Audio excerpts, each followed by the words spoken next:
First, big thanks to the Australian government for hosting us in this beautiful city.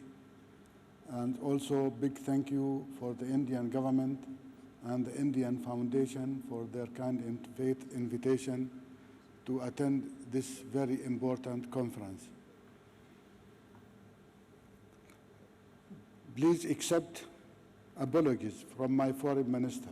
He was intended to deliver this speech, but I am pleased to do that on his behalf because he cannot travel so far.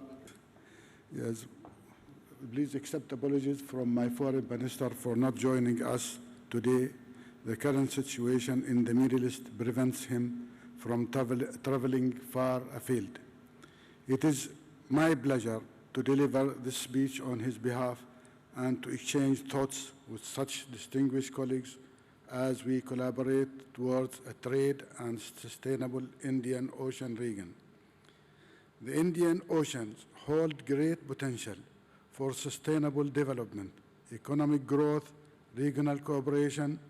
Together, we hold eminent influence. With this influence comes a shared responsibility to the ocean and to the lives it touches. Oman endeavors to use its influence to promote peace, foster mutual respect.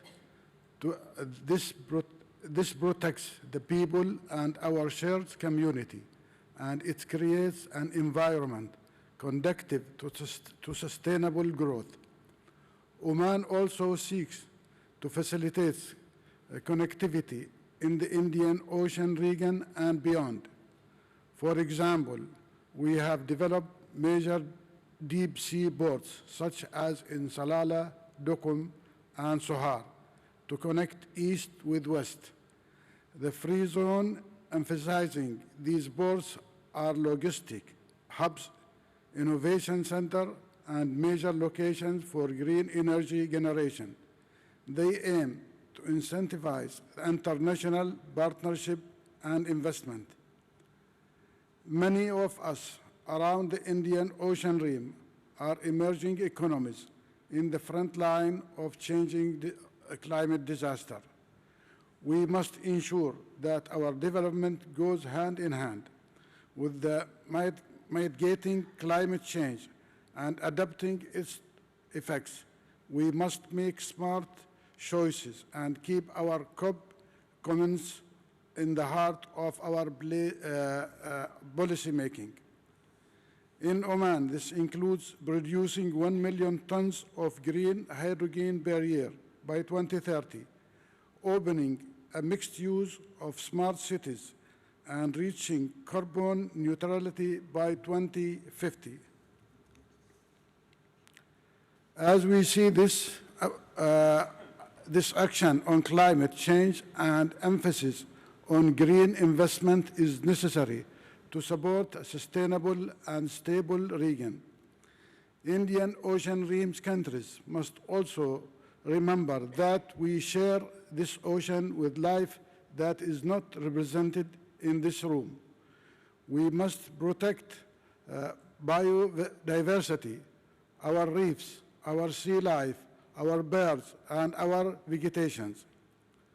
But today, we cannot talk about stability in the Indian Ocean without discussing maritime security and the current tension in and around the Red Sea region. Oman places great emphasis on freedom of shipping, so Yemeni interference in the Red Sea, even though it has not directly injured anyone, causes us concern. But what concerns us even more is the response.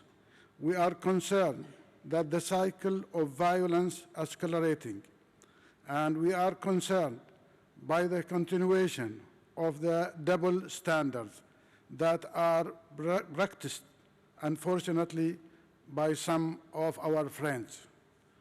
I encourage you to consider whose actions are labeled terrorism and whose are justified self-defense, even within the involved violent escalations.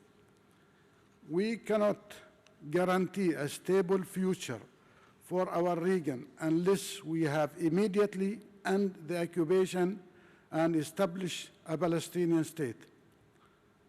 Oman perspective has, for centuries, been enriched the long-standing friendship with countries represented here today. Ladies and gentlemen, I am confident that through inclusive dialogue, we will be better equipped to build stable and sustainable future.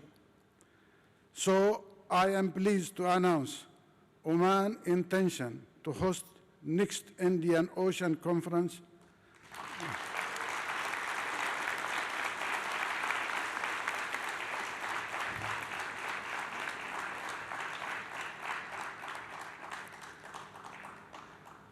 That's great. And I invite you all to join us next year to deepening our partnership.